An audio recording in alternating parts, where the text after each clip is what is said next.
তাহলে হোমিওস্ট্যাসিসটা ক্লিয়ার কিনা বলো? আচ্ছা, এখানে বেসিক্যালি যেটা করা হচ্ছে সেটা হচ্ছে নেগেটিভ ফিডব্যাক। আচ্ছা, নেগেটিভ ফিডব্যাক মানে নেগেটিভ ফিডব্যাক নেগেটিভ ফিডব্যাক মানে হচ্ছে whatever has happened try to reverse it, মানে যা হয়েছে তার উল্টো কাজটা তুমি করবে। কি ঠিক আছে কি না?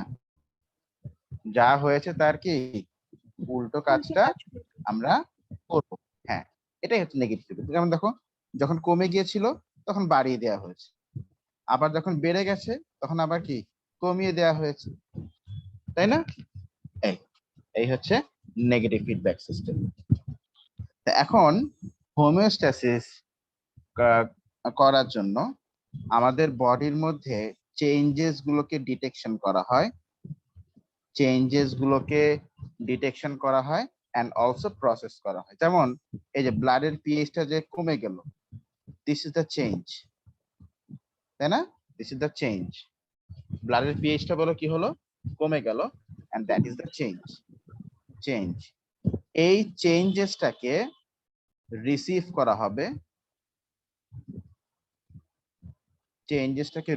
করা হবে, এন্ড অলসো এই চেঞ্জেস এর এগেইনস্টে রেসপন্স করা হবে।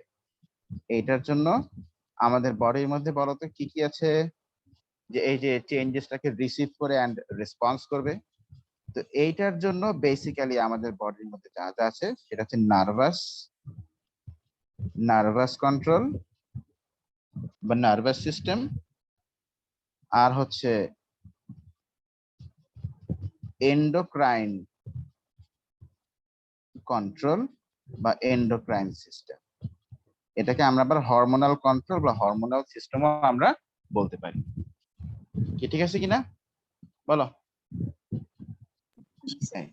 তাহলে আমাদের বডির মধ্যে চেঞ্জেস গুলোকে রিসিভ করবে এন্ড অলসো রেসপন্স করবে, তার জন্য কয় রকম কন্ট্রোল সিস্টেম আছে বলতো? দুই রকম। একটা হচ্ছে নার্ভাস কন্ট্রোল, আরটা কি এন্ডোক্রাইন কন্ট্রোল, যার আরেকটা নাম কি বলতো? হোমিওস্ট্যাটিক কন্ট্রোল, তাই না? আচ্ছা, এবার তুমি আসো, আমরা কয়েকটা হোমিওস্ট্যাসিসের এক্সাম্পল দেখবো, আর সেগুলো কিভাবে হয় সেটা আমরা দেখব। যেমন প্রথমে আসো থার্মোরেগুলেশন।